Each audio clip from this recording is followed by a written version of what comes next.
Welcome to the Win, Make, Give podcast, season 2. It's all about winning. This is Ben Kinney, joined today with Chad Hyams and Bob Stewart. We are right in the middle of the Traits of a Winner series, Chad. And today we are talking about purposely using time. Is that right? Absolutely, Ben. Now, Bob, we are going to interview a gentleman today. What's his name? Chris Suarez. Who is one of our partners in business, but two, just a phenomenal human. He is a great business owner, a great investor, leader, a phenomenal writer. More than anything, he's a great dad and a great husband and a great human. I really, really hope that you all just truly enjoy Chris as he walks through how to purposefully use time. Bob, this is an interesting twist for us, Okay. because in the Traits of a Winner series where we are, on the beginning of the week, we're talking about one of the traits of a winner. And it's been you, it's been me, and it's been Ben on those conversations. We've been saving the interviews for the end of the week. Yeah. But we're doing it a little bit differently today. Okay. Today, we booted Ben. Yeah. Get him And out of went here. out and got a master of purposefully using time. Well, okay. Well, Because- hold on. We didn't boot him when we were setting He this ran up. away screaming? Well, no. Ben said, "Hey, if we want to talk about time, the guy to talk about time is my partner, Chris. He's mastered time, even far and exceeding how Ben has. So he thought it'd be a good idea if we brought an actual master, somebody that's done it already, instead of us. And just you're talking setting us about up for next week's topic, which we don't want to give away of what we're talking about, as you mentioned, a master here. Yeah. Now, here's the thing. It's more fun if we say we booted Ben. Come on. Okay. We booted Ben. Come on, Bob. We He's not replaced here. him. We can say these things. We upgraded. Right. All right. So we went out and we got a guy who has his own podcast, a guy who is a master of using time, as we have the conversation today. And we want to welcome to the conversation our friend and hopefully your friend, Chris Suarez. Welcome, Chris. Well, thanks for having me. I think I'd rather be known as the guy that booted Ben. So I'll go with that. There you go. All right. So it's 2 against 1, Bob. We win. We're booting Ben. I concede. All right. So, Chris, we are going through the Traits of a Winner series, and we have been talking to ourselves about the topics and then talking to experts in the industry. And like Bob just said, as soon as we got to trait number 5, which was purposefully using time, Ben immediately said, hey, we got to get Chris on for this episode. Now, we still have our interview episode coming at the end of the week. And folks, you'll have to wait till the end when I tease you at who it's going to be we're going to talk to. Yet Ben thought we should bring you on for this conversation. Introduce yourself to our audience, because maybe everyone doesn't know Chris. Who are you, and why are we talking to you today on this topic? Yeah. So I'm Chris. I've been in the real estate industry for about 20 years, so 2 decades. And the reality is I run multiple businesses within that industry, all sort of pointed towards True North, which I think goes to me mastering time around a topic. But outside of that, I am a father. I have 2 little girls, 10 years old and 13. That'll teach you to master time real fast. I have a phenomenal wife, and we've recently actually moved out of town onto a small vineyard and farm where I spend some of my free time, which we've created by mastering the time when I'm not doing that. So that's kind of a snapshot of who I am. Originally from the East Coast, I think that definitely plays into understanding time and actually wanting to change my perspective around time, being born and raised and running businesses out there and living for the most of my time, I'm living in Portland, Oregon. All right. And that's obviously why I like Chris as well. I'm an East Coast guy, relocated out here to the much more relaxed West Coast. So we have that in common. Now, Chris, you also have your own podcast. So let's give you a little plug right here. Let everybody know how can they check out your podcast if they like what you have to say today. Yeah, it's easily downloadable, right? Anywhere you go. It's called Experience Growth, and the whole premise of that actually is as I began to look at what was most important in life, I realized that there was these pillars that contributed to living experientially. Time is sort of the underlying foundation of all those pillars. If we're going to focus on our wealth, if we're going to focus on our health, if we're going to focus on our spirituality or our business or relationships, we need time to do that. So yeah, just check us out, download Experience Growth. All right, let's get into it.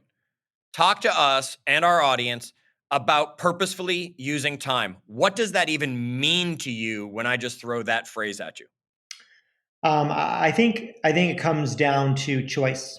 I think so often we believe that our time is dictated by things that come up, things that we have to do. Other people's false emergencies become our priorities. So for me, when it comes down to mastery of time, it really starts with me deciding, us deciding, a group deciding that we're going to choose what we're doing on a daily basis, on an hourly basis, on a weekly basis, monthly basis, yearly basis. So much of it comes down to taking back control of choices. Okay, so I want to go to one particular thing you just said there, other people's emergencies, because I think a lot of us live in a world, Chris, where, especially today, right? We're connected. It's like somebody's got an emergency. They emailed us and we don't respond. All of a sudden it's a Facebook message. It's a text message. Like, how do you, let's just start there. How do you deal with that? Because you're a guy you're in a leadership position. You got a lot of people that look to you for help, for answers, so I mean, I'm assuming you're constantly inundated with other people's, false emergencies and them trying to make their emergency your priority. Like, let's start there. How do we deal with that? Yeah. One, understanding what priorities are, right? Like what is my priority for the day, for the week, for the month? Like really, what am I here to do? Like, how do I provide value to other people? I think for many of us that struggle, it starts because we are pleasers. Like I love helping people. Right. I actually do get a kick out of pleasing other people. And because of that, if I'm not careful, like anything that you need, I'll dive and catch and jump and raise my hand and I'll do it. And we all need that. Like we all need to be able to get value by helping other people. It's just, I needed to create these guardrails or boundaries of when is my time to help, such that an immediate text, right, or a text doesn't demand an immediate response. And I think as you say, as all these sort of avenues of communication became more and more popular, like it actually is us, the human race, like looking for immediate response. It was a phone call and a message, then it was an email and a response, then it was a text, and now it's almost like we expect things to happen faster and faster and faster. And some of us set the standard that as soon as you text, I'll get back to you. So for me, it's making sure that I have time in my world where I can please other people, but understanding that that can't be an instant gratification response. It has boundaries. Okay. So we want to make sure that we are purposefully using time. And I gotta believe, I mean, I'm not looking over your shoulder. I've never followed you for a day to see what you do it. I've got to believe, though, you lay out a calendar for yourself that you plan so that you can purposefully use time. So let's talk a little bit about that for everybody. Let's give them the short version, Chris. When do you plan your calendar? How far in advance do you plan your calendar? How much of your calendar do you book up? Talk to us a little bit about some tips and tricks that our audience could put into play today to become better people when it comes to using their time. Yeah, this is where I lose some people, because when I talk about what my schedule looks like, many times people believe that it's boring, and I say that because my Mondays look the same every Monday, my Tuesdays look the same every Tuesday, my Wednesdays and Thursdays and Fridays pretty much look the same every Wednesday, Thursday, Friday. Like my weekends, they look the same. So from day to day, like I might be doing something different. However, if I look at my Tuesday through the year, like I assure you, they all look the same. My Wednesdays look the same. So I begin that calendar at the beginning of the year based on what I need to accomplish that year and what I need to accomplish in business, but also what I'm working on personally or what I believe my family needs from me this year. And I don't really deviate from that schedule. If you look at my Google Calendar down the weeks, the days look the same in that column, if that makes sense. Yeah, that makes perfect sense. And I really want to dive into that a lot more. Yet, Chris, we were not interviewing you at this time last week. So it happens to be Wednesday while we're recording this. Yet last Wednesday, we weren't interviewing you. Next Wednesday, we're not interviewing you. Yet here you're telling me that every day looks the same. You must have some flexibility in there to be able to now have scheduled this opportunity with us. Yes, and I think you used a word right at the end that fits into my schedule. So last Wednesday, next Wednesday, this Wednesday, I have a block in my afternoon that is opportunity based on relationships for the future. And so for me, when someone reaches out and says, "Hey, can you schedule some time?" We always need those blocks because that will happen. And there's certain days or certain afternoons where I have those blocks. This happens to be one of them. So it's a way for me to build my relationship with you guys and your audience. And so that's why it fits in. I think we have to be careful. Like I did it the wrong way early, where I said, "Oh, I'm going to block my calendar. I'm going to have every minute and every hour blocked." And honestly, you wake up one day and say, "I hate this." Like, I live a fairly structured / disciplined life, but if every minute of every day is blocked, we'll tap out real fast.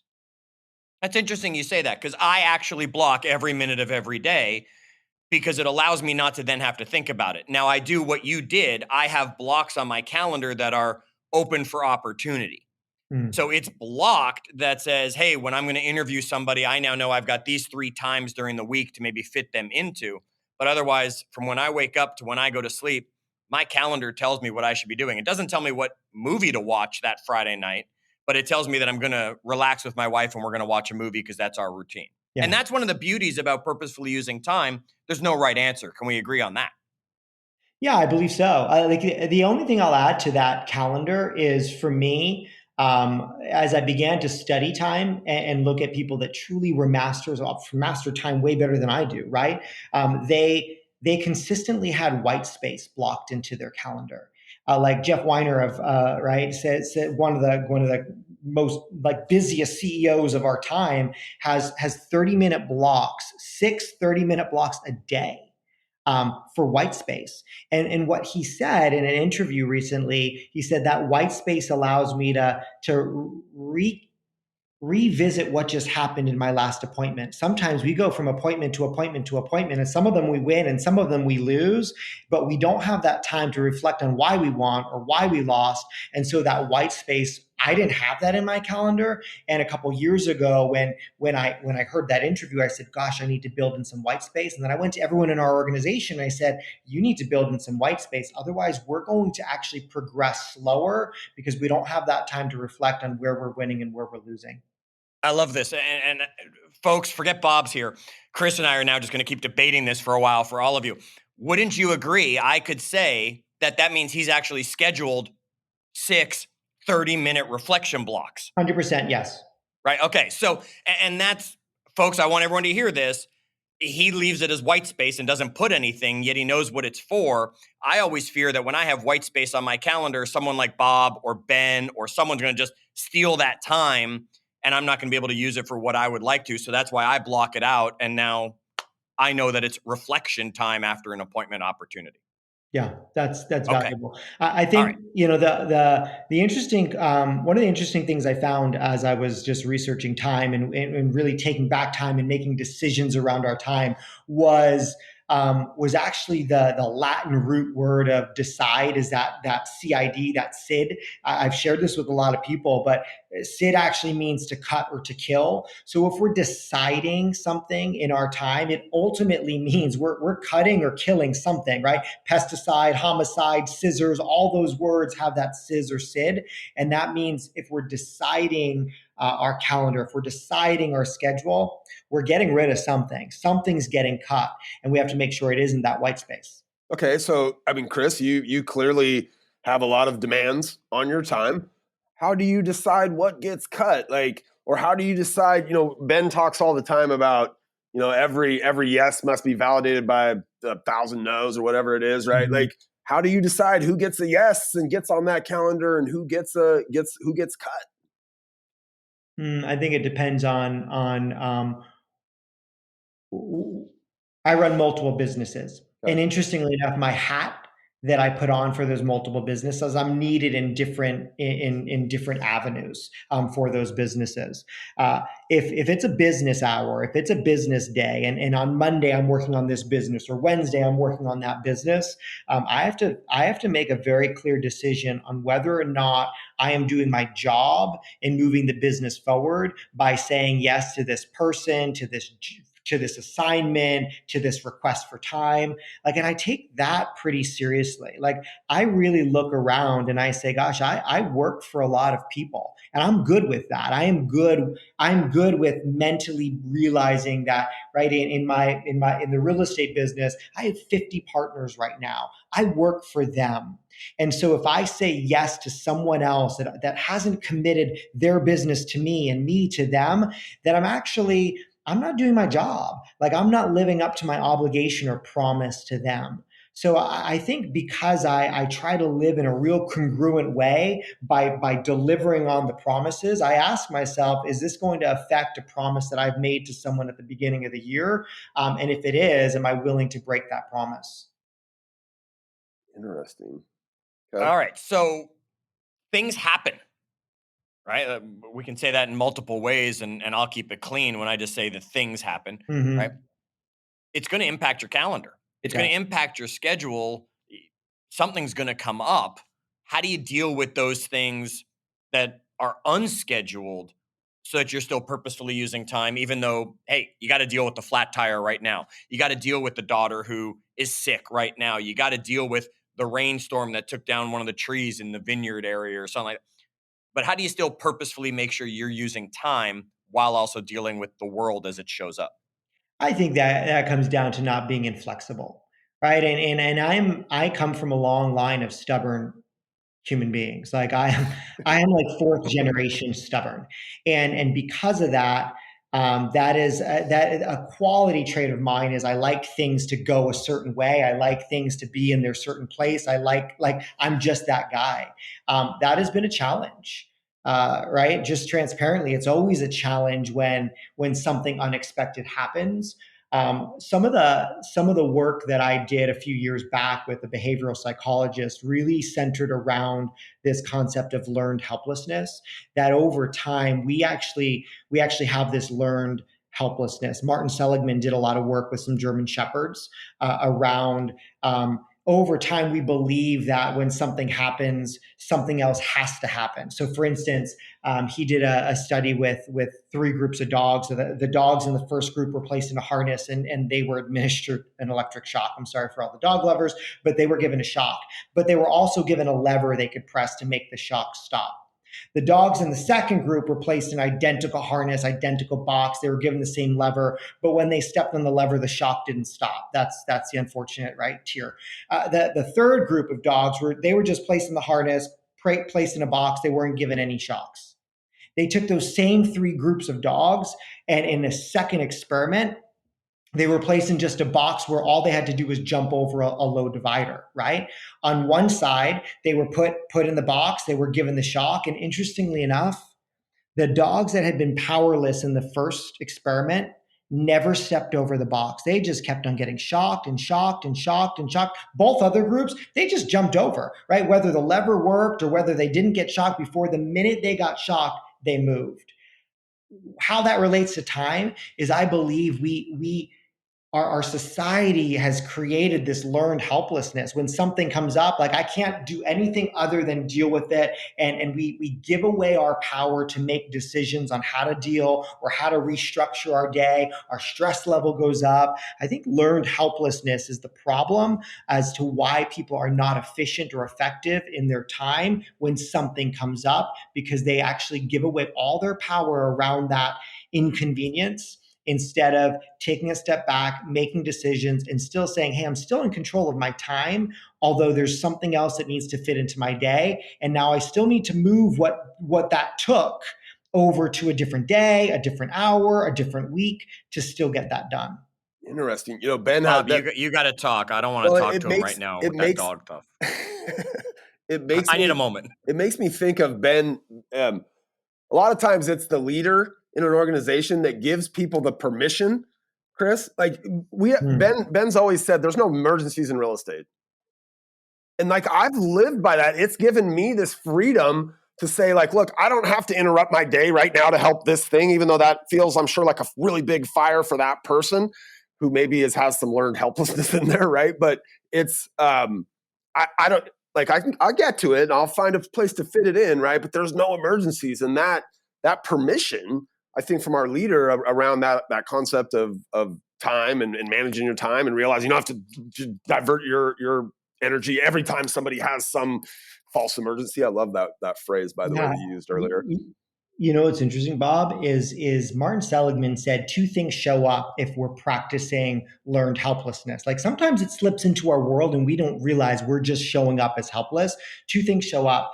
The first one is we check out and we stop trying because we believe we don't have any control. And I think that's what a lot of people's schedules look like. Well, we don't have any control. Like we're dictated by whatever business we're in. You insert it in our world, real estate, and the next person's, right? Like it doesn't matter. We just say, this is the business we're in. We just deal with things as it comes. So we tap out. Like the second one is, he said, people become hyperactive. He said they accept every opportunity that shows up. They throw themselves into every assignment. They tackle every challenge. And honestly, he said, that's a sign that you have learned helplessness as well, because you do not believe you can control what you do when you do it. So we believe that we have to do everything. So whether you're the tap out, I can't handle this, or whether you're the, hey, you're always running down the hallway and you're always high energy and you're always dealing with some sort of like crazy nightmare. Like we know people like that. Both of them are signs of learned helplessness. Interesting. So Chris, at Win, Make, Give, we talk about health, wealth, leadership, and legacy. And we're focusing on obviously traits of a winner right now. Winners aren't only business success stories. Mm-hmm. Winners have a great family life or personal life, whatever their choices are they've made in that area.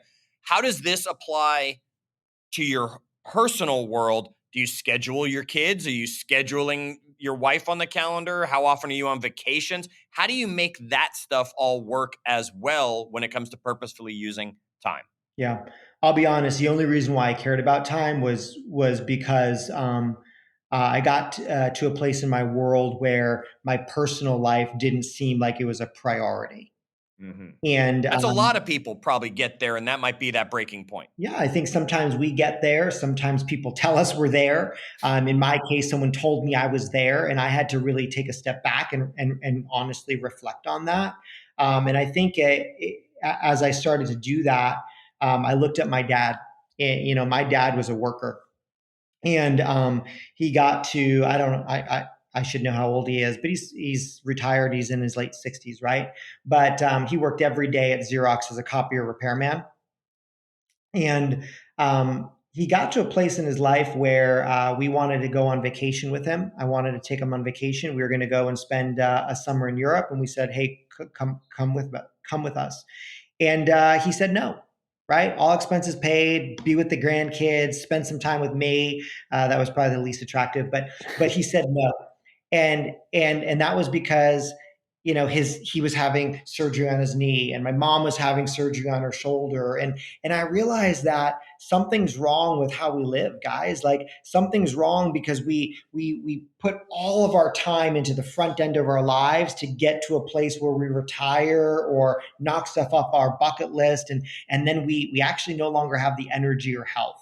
And so for me, time management was this way to live backwards, to take the time that the 10 or 11 years that the average American puts into retirement and take those 11 years and intersperse them through the peak health years, right? Which is typically our 40 years of work. So when you look at the average lifespan of a 78-year-old person, and unfortunately Americans live 78 years, we retire, the average age is 67. So when you do the math, I got 11 years at the end. And during our learning phase and our searching phase and our working phase and our earning peak phase, like we're just like head down doing anything other than living. And so for myself and my family, I said, no way. Like that's a terrible ROI. I'm going to invest 40 years into work to get 10 years back later. Like that's a negative 75% ROI on my time. And I just tapped out. Like I said, there's got to be a better way. And so we built our schedule. When you say, hey, what does your world look like? I have time every week that is blocked off for family and kids. I have time every year where I'm disconnected and prior to COVID, for the last 6 years, we've lived out of the country for 3 months out of the year. And that was a way to just separate or change my environment. Am I working during that time? Yeah, guys, I am. You guys know me. I do. However, it was a way for me to reset and grab those years later on in life and bring them to a time when my kids are at an age where they're having fun and I'm at an age where I can have fun. Like our health is good, we're happy, and we're experiencing life today rather than tomorrow. I mean, you built your entire business is built around experience, like your real estate business anyway, that I first was introduced to you by. It's experience real estate, like literally the concept of experiencing that time when you can enjoy it.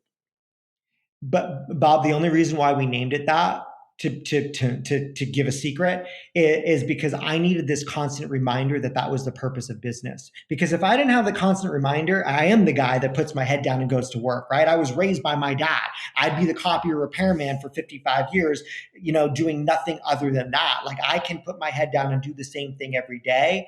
And it was this reminder that the purpose of life it's to be experienced, right? Like, with those that we love. And so I said, hey, I'm going to name my company and our charity around experiential living for this constant reminder and mirror, right? This check to make sure that I'm actually delivering on the mission. Chris, let's say I'm not you or Chad, and I'm not, by the way. Like I've gotten better over the years. Like Chad knows, I've got time on my calendar for lunch with my wife once a week, and we've got our scheduled time where grandma comes and watches the kids, and we go out with. But in my work world, I've gotten better. But I'm it's not like you. My Mondays don't always look the same. How does somebody who, let's say, they're just living by the seat of their pants, so everybody else's things, and they're busy all the time, how do I start to make that like transformation into time? And maybe you said it's a choice, and maybe the first thing I have to do is just decide I want to change. But like, how do I really start to take those concrete steps to like change living, busily to living like, as a master of time? Yeah, I think sometimes doing a few exercises will help. I came across Laura Vanderkam's work early, and she's written some great books on time. She wrote Off the Clock, The New Corner Office. She wrote the book 168 Hours, and that probably opened up my eyes to realize that, hey, everybody, you, me, the next person has the same amount of time that week, 168 hours every single week. Some of us work 40 hours, some of us work 50 hours, some of us sleep 8 hours, some of us sleep 5 hours. But the fact is even if you worked 40 hours and slept 8 hours a day, you'd still have 72 hours for everything left in our life. And when I heard that, and then she actually does a phenomenal TED Talk where she brings us through, hey, 72 hours after 40 hours of work and 8 hours of sleep is a lot. Like if we're working 50 hours, we still have 62 hours of life. Right? Spend 2 hours a day with your kids, you still have 48 hours. Like, even if we worked out at the gym for an hour every day, we'd still have 41 hours a week. If we read a book for an hour every day, we'd still have 34 hours. Like you cook like every day, you still have 27 hours. You have friends over a couple nights, like I don't, but if you did, you'd still have 20 hours. Like you ran errands and went shopping an hour a day, you still have 13 hours a week. You want to watch TV, knock yourself out, like you still have 10 hours a week. If you watch an hour, like at the end of the day, we actually have more time than we think. Like Chad mentioned having his time blocked.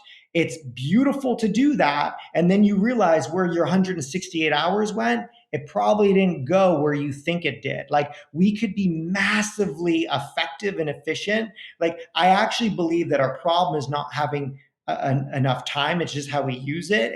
And when she took us through that 168 hours, I was like, wow, like, what am I doing with my 168 hours? Yeah. Here's my takeaway from what Chris just said. He's amazing at subtracting by sevens, right? I mean, that was amazing how he just kept going. I was like, no, wait, I'm counting on Chris, that was amazing. I am sure if anyone plays it back, I'm going to be way off, but it's close enough. That was pretty good. I bet the other thing he's really good at is multiplying by 3%. Right? Yes, I'm sure he's pretty good at that one too. All right, so Chris, but let's get really practical. Okay, so I think this is where Bob was going. You are clearly someone who has mastered time, and you've mentioned some people who have mastered time. Me, I feel I have mastered my world and my time. But there are the 80-20 rule out there is always going to apply, and 80% of the population is running around like chickens with their heads cut off, being busy, not being productive. So let's put a Bob in front of you. Let's put Joe Public in front of you, whatever it is. And they're saying, Chris, I need to start building a calendar that's going to help me. What would the first few steps be? Give our audience those practical steps. They should take their blank calendar. What should they put on it first? What should they put on it second? What should they plan so that they can start purposefully using time? Yeah. The first question I'd ask them is, what's the most important thing in their world to them right now? That'll be different.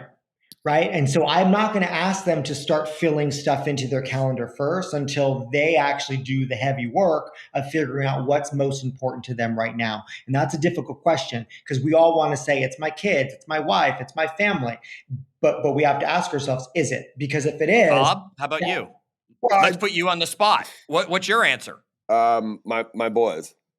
Okay, so Chris, work with Bob. He says it's his boys, and knowing Bob, it probably really is. Yep. So then tell me what time with your boys looks like in a perfect week. If you had your perfect week, you got to build it, you got to select it, what would a perfect week look like? So there'd be an hour in the morning where we get them up, get them ready for school, breakfast, let them know that mom and dad are here every morning when they wake up. There would be, and then they go to school. They're in Montessori school now, so we would pick them up at 5:00, and from 5 to 8, I would put all of my distractions aside, and we would have dedicated time every day with those boys from 5 to 8 o'clock. Now, inside of that, we have baseball, t-ball practice, or swimming lessons, or whatever in that time, and then on the weekends there would be some real dedicated time to those boys. On the weekends, I still like to go golfing every now and then, Chris, or whatever, right? But it would look something like that. Yeah. So I just took some broad strokes, and it sounds like there's about, and it's hard to put a number on this because sometimes we don't feel good about it, but it sounds like there's about 25, 26 hours a week with those boys that need to get put into the calendar, which is good news because you have 168. So where are those 26, 27 hours? Let's fill that in first. And you're beginning to build your perfect week. Now, what's second most important to you?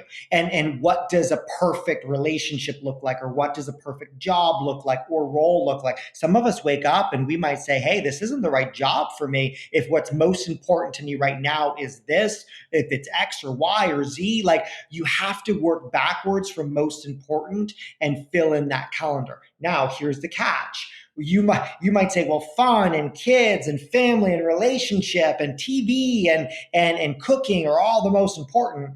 And I'm going to come back and ask the question, well, how do you actually make those important if you don't have if you're not effective or you're not efficient in your role or your job or your wealth pillar of your world? Like, I believe that spirituality ends up in there, and wealth ends up in there, and career, which is different than wealth, ends up in there, and relationships end up in there. Like, there's these pillars of our life that are important probably to all of us. And as we go through, whatever's most important to you is going to show up first and then get layered on second and third and fourth. And some of us need to come into an employer perhaps and say, hey, I realize that this is getting into the way of what's most important right now at this phase of life.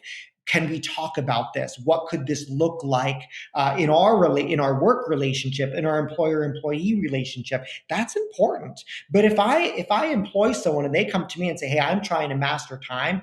Can we figure out how I can master my personal life while mastering my career life?" I'm going to have that conversation. And the fact is, you mentioned the 80-20 principle just a few minutes ago. I believe that. I think we throw that out there, but we don't necessarily live that way. The 80-20 principle, Bob, would say that, 80% of the income you make for this company comes from 20% of what you do. So if you find yourself working 10 hours a day, I can get 80% of the revenue that you're generating for our company probably in 2 hours. Let's sit down and talk about what are the most important 2 hours. And let's talk about whether or not we're able to leverage the 80% of the income that comes from, right, the other hours that you don't have to be there or someone else could do what you're doing.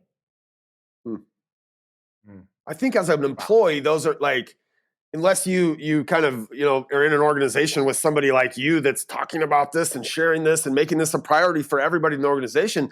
As an employee in most organizations, the discussion you just suggested we go and have with our, like, it's not even on the plate, Chris, right? Like, it's not even on the table. Like, then we're working at the wrong organization, or we just haven't brought it to the plate. Because I assure you, any business owner today should be willing to have this conversation. Now, like, me, I'm a get it done kind of person. Like I want results for sure, but to be honest, I want to believe that everybody in my world wants the same results. And I guarantee you the results will show up if they're happier in and outside of the job. So I think that conversation is changing. And if it's not where you're at, I don't know if this is a popular thing to say, then you need to change where you're at. Doesn't matter if it's a popular thing to say, because it's probably the right thing to say, Chris. And we appreciate that about you. I'm going to ask you one more question before we get to the good stuff you mentioned earlier. I'm going to call back to. I'm going to let everybody know, Bob, the interview that we did about purposefully using time, we had the pleasure of talking with, well, he's now a fire marshal, used to be a firefighter for years. And one of the reasons we went to a firefighter for this conversation, Chris, is Ben talks about this all the time. When you have lots of fires, you got to make sure you put out the right fire first. How do you deal with that when it comes to purposefully using time? You've talked about keeping your priorities. You've talked about life does show up. But when there are multiple things that are happening, how do you know where to start so that you can purposefully use time and handle the challenges in front of you? I think I'd have to. I'll share with you how my year begins. I have one priority every single year, right? I put. Can we ask what it is this year? Paper. What's that? Can we ask what it is this year so you can share and we can work off it all together? Yeah, if I looked at the top of my sort of GPS for this year, it relates to I'm in a real estate business, right? So it relates to how many homes we are going to sell, what volume that equates to, what revenue that will bring in, what profit margin that shows up as, and how many people need to be in that organization, right? So that one goal has 5 metrics. Okay, Now, got it. I look at every single week, right? We happen to be recording this halfway through the 14th week of this year. The only reason why I know that is because every single week to me is one of 52. Which means at the end of this week, I'll be 27% of the way through my year. Like, I mean, just you saying that, Chris, you can tell you have a really good command of time. The fact that you can rattle off, we're in the halfway through the 14th week, like, you're clearly in touch with it, right? So I am, but that's because every single Sunday, right, I sit down and I say, hey, what week are we in? Where are we? And then I look at every one of my business partners and they have the same formula as a main goal. And I say, hey, what was their goal and what percentage of the way towards their goal are they, right? So I know our organization, right, is 23% of the way towards our yearly goal, 27% of the way through the year. Like, we got a 4% gap. Now, then I look at that piece of paper and I only have 3 priorities. Like, this is simple, right? A lot of people use that GPS. I have 3 priorities to get to that goal. When you run your business that way, any business that way, I'm able to very clearly see which priority is being executed, which one isn't. And if there's a gap, I'm going to focus on which one is not, such that by executing that priority or pushing on that priority or potentially making a hire to drive that priority, we make up that gap. But so many of us wait until month 3, 4, 7, 9, and then we realize, gosh, we are far away. Like, I can never get too far off of that goal. But it also allows me to say, what does my schedule look like? Have I followed it? If I'm following it and I'm off a goal, then I'm just missing some people.